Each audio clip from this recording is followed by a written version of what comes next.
Corona সুরক্ষা নিশ্চিতে আরও কঠোর হচ্ছে সরকার। মাস্ক পরাসহ স্বাস্থ্যবিধি কতটা মেনে চলা হচ্ছে তা তদারকির জন্য আগামী 2-1 দিনের মধ্যে রাজধানী সহ বিভিন্ন স্থানে ভ্রাম্যমাণ আদালতের অভিযান পরিচালনা করা হবে বলে জানিয়েছেন মন্ত্রিপরিষদ সচিব খন্দকার আনোয়ারুল ইসলাম। সকালে প্রধানমন্ত্রী শেখ হাসিনার সভাপতিত্বে অনুষ্ঠিত মন্ত্রিসভার বৈঠকে এসব সিদ্ধান্ত নেওয়া হয়। বিস্তারিত আসাদ রিয়েলের প্রতিবেদনে। সকালে প্রধানমন্ত্রী শেখ হাসিনার সভাপতিত্বে মন্ত্রিসভার নিয়মিত বৈঠক অনুষ্ঠিত হয়। গণভবন থেকে বৈঠকে ভার্চুয়ালি যোগ দেন প্রধানমন্ত্রী শেখ হাসিনা। সচিবালয়ে মন্ত্রিপরিষদ বিভাগের সভাকক্ষ থেকে বৈঠকে অংশ নেন মন্ত্রিসভার সদস্য ও সংশ্লিষ্ট দপ্তরের সচিবরা। এ সময় করোনা সংক্রমণ রোধে সবাইকে আরও সতর্ক থাকতে বলেন প্রধানমন্ত্রী। আসসালামু আলাইকুম। পরে বৈঠকের বিষয়ে সচিবালয়ে সাংবাদিকদের ব্রিফ করেন মন্ত্রিপরিষদ সচিব খন্দকার আনোয়ারুল ইসলাম। কোভিড নিয়ে যেটা সেটাই বলছে যে আরেকটু স্ট্রিক্ট ভিউতে যেতে হবে কোভিড নিয়ে, এবং একটু বেড়েও যাচ্ছে মনে হচ্ছে, তো সেজন্য আর একটু বেশি প্রিকশন নেওয়ার জন্য বলা হয়েছে। তিনি জানান, মাস্ক ব্যবহার সহ স্বাস্থ্যবিধি নিশ্চিতে শিগগিরই ভ্রাম্যমাণ আদালতের কার্যক্রম শুরু হবে। অলরেডি আমরা বলে দিছি গতকাল যে যাতে ঢাকাতেও বিভিন্ন জায়গায় মোবাইল কোর্ট বা ল এনফোর্সিং এজেন্সি যেন আর একটু স্ট্রং হয়।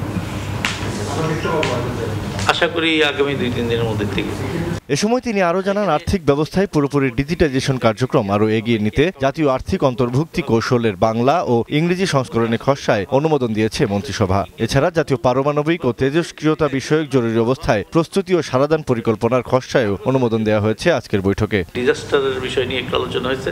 Asad real, Bangla TV, Dhaka. Online ব্যবহারকারী 73% নারী সাইবার বুলিংয়ের শিকার হচ্ছে বলে জানিয়েছেন বাংলাদেশ পুলিশের মহাপরিদর্শক আইজিপি ডক্টর বেনজির আহমেদ।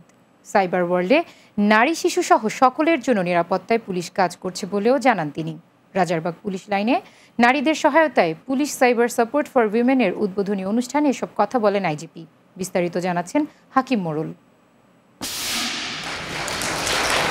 নারীদের প্রতি অপরাধ দমনে যাত্রা শুরু করল police cyber support for women স্পেসের। সোমবার রাজধানীর রাজারবাগ পুলিশ লাইন অডিটোরিয়ামে এর উদ্বোধন করেন বাংলাদেশ পুলিশের মহাপরিদর্শক ডক্টর বেনজির আহমেদ।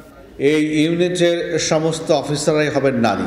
অনলাইন ব্যবহারকারী নারীদের পাশাপাশি শিশুরা মানসিক নির্যাতনের শিকার হচ্ছে বলেও জানান তিনি। সকলের জন্য নিরাপদ সাইবার স্পেস তৈরির প্রত্যয় ব্যক্ত করেন পুলিশ প্রধান। পরিসংখ্যানে দেখা গেছে যে অনলাইনে 73% নারী সাইবার বুলিংয়ের শিকার হয়। একইভাবে শিশুরাও কিন্তু আমাদের দেশে বিভিন্নভাবে হয়রানির শিকার হচ্ছে।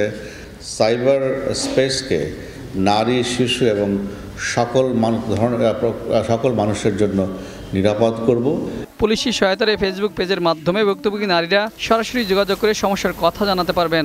এক্ষেত্রে তাদের ব্যক্তিগত গোপনীয়তা রক্ষা করা হবে বলে জানান তিনি।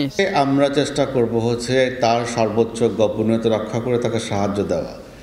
দেশের প্রচলিত আইনে যে সমস্ত, যদি আইনি আমরা প্রতিকার চাই, তাহলে দেশের প্রচলিত আইনে যে সমস্ত পদ্ধতি আছে সেগুলো তো অনুসরণ করতেই হবে।